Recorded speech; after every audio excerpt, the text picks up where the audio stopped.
No tšau, kuule, tead, mis me täna teeme või? Midagi eriti head. Kui sa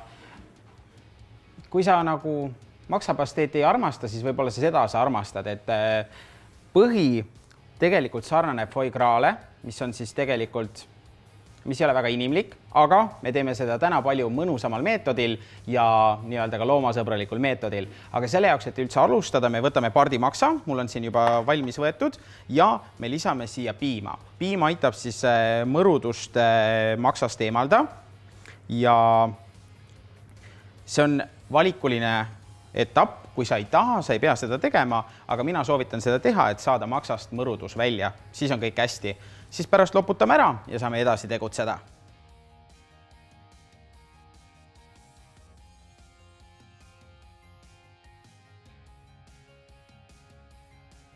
No nii, nüüdseks on meil siis pardimaks mõnusalt siin piimas juba ligunenud, on oma mõru maitse kaotanud. Me peseme ta ära ja siis saame ilusti edasi liikuda.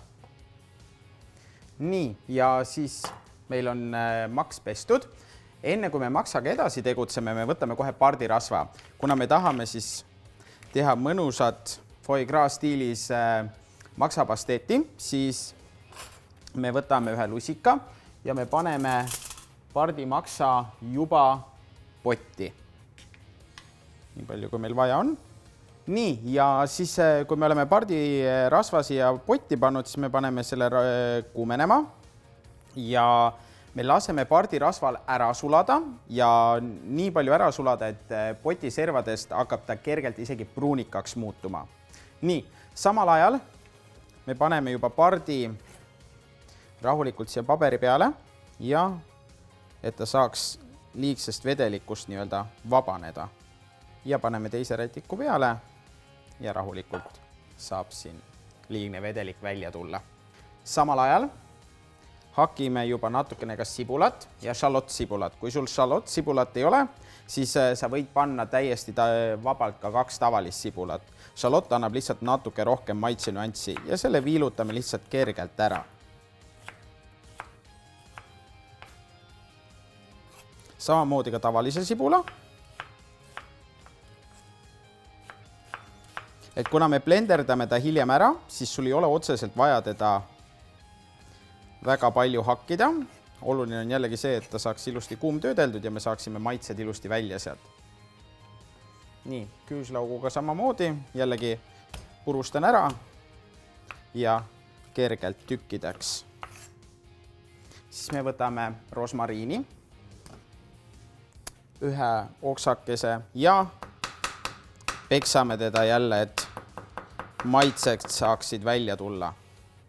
Ja siis natukene ka tüümianit.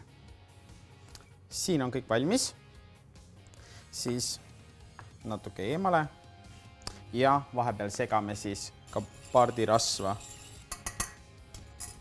Nii, pardirasv ei ole veel valmis. Siis tegutseme edasi pardiga juba. Pardi puhul siis lõikame ta enam-vähem ühesuurusteks tükkideks. See on oluline selle jaoks, et ta saaks siis normaalselt ühtlaselt küpseda. Piim on natukene ka maksavärvi muutnud, seda sa kartma ei pea, kõik on hästi.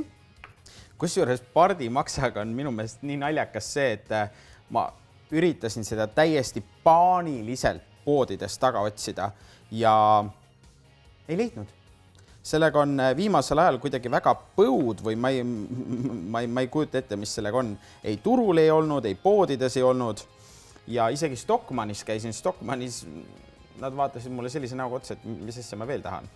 Et kusjuures sealt ma sain nüüd vähemalt pardirasva, aga ma ei tea, mis selle pardimaksaga toimub. Et siis lõpuks öeldi mulle Prismast, et jaa, et meil neljapäeval tuleb. Ma kahjuks neljapäeval Prismasse ei jõudnud. Läksin reedel Prismasse. 1 pakk oli alles. Ma sain viimase pakki, kuigi ma tahtsin 2 pakki juba osta. Ei saanud. Nii. Aga siis väga hea. Kergelt hakkab sükest kuldset tooni tulema siia. Vaikselt hakkab suitsema. Väga mõnus lõhn tuleb juba. Kõik on väga hästi. Siis ma võtan endale ühe lusika segamiseks ja me paneme juba sibulad sisse. Nii. Sibulad on sees, siis me rahulikult segame ja oluline on siis see, et sibulad muutuksid klaasjaks, me ei hakka neid nii-öelda röstima, vaid lihtsalt praeme nad klaasjaks. Rosmariin, tüümian, kõik annab siia väga hea lõhna, ka väga hea maitse. Et maksapasteedi puhul on tegelikult see, et kui sina nüüd seda pardimaksa just ei saa, sa võid teha ka kanamaksaga, et ei ole hullu ja võid asendada näiteks pardirasvaga, siis hanerasva või võiga. Nii, väga hea. Ja nüüd lisame maksa. Ja siis lisame ühe loorberi lehe ka. Maksa puhul siis on see, et sa ei tohi teda üle töödelda. Ta peab seest jääma keskelt veel veidikene roosa ja sisetemperatuuri soovituse põhjal siis oleks hea, kui veelindude sisetemperatuur kuumtöödeldes oleks vähemalt 71 kraadi, siis on nii-öelda salmonelloosi oht juba välistatud. Väga hea, maks hakkab vaikselt valmis saama. Siis natukene pipart.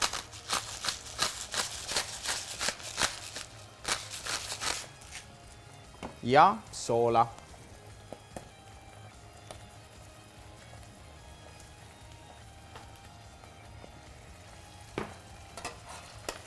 Segame läbi. Ja nüüd, kui sa tahad kontrollida, kas maks on valmis, mida sa võid teha, on see, et sa murrad maksatüki pooleks. Proovime näiteks seda tükki siit. Vaatame. Väga hea. Kergelt roosa veel, valmis. Valame siia natukene konjakit peale. Ja laseme kergelt alkoholil välja aurustuda. Kõik ei pea välja aurustuma, natukene ja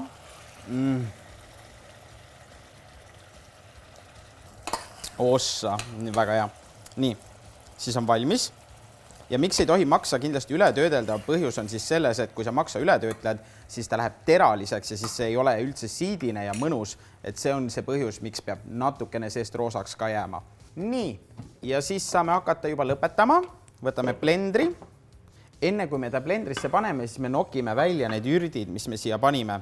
Eriti just rosmariin. Ja hea oleks, kui sa saaksid ka enamus nendest tüümiani lehtedest siit kätte, sellepärast et tüümian, nii-öelda ta maitset ära ei riku ega seda tekstuuri, aga ta jääb sul seal sees paistma. Nii et hea oleks, kui sa saaksid need lehed siit kätte ja siis on nagu kõik väga ideaalne. Nii. Ja võtame loorberi lehe ka välja. Ja saame lõpetama hakata.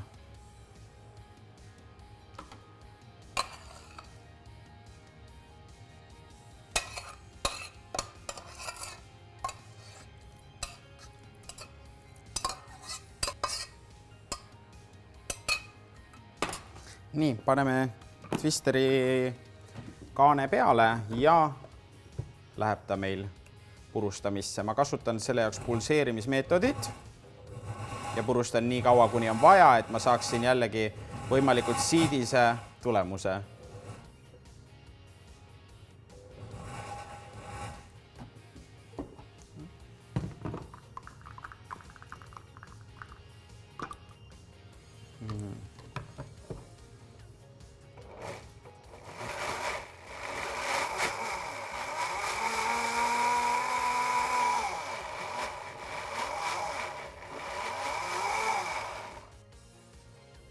Nii, ja siis paneme ta meil hoiustamisnõusse. Nii. Väga hea, ilus kiire, ei pea läbi akli ja masina midagi ajama. Kõik läheb väga kiiresti. Paneme ta ilusti siia nõu sisse. ja enne serveerimist ma soovitan kindlasti teda jahutada korralikult maha, et kõige paremad maitsed tulevad just siis välja ja see konjak ja kõik annab kõige parema maitse just siis, kui ta on sul rahulikult toatemperatuurile jahtunud ja oma tõelised need maitseomadused välja andnud. Nii, ja siis jahutame ta maha ja saamegi nautida.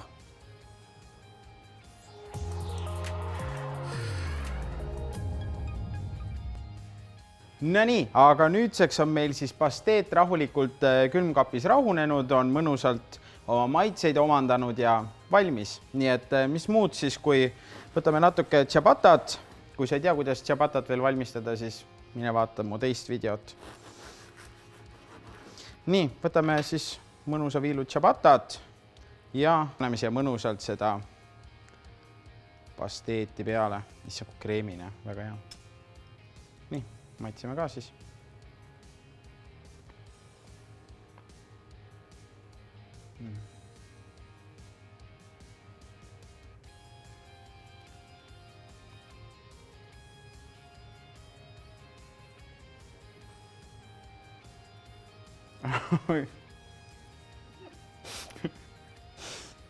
Ma unustasin, sorry. Ma unustasin ennast täitsa ära jälle, et sööme terviseks ja naudime head toitu, on ju. Mis on väga kreemine. Proovi ka kindlasti, on ju. Aga davaiks. Tšau!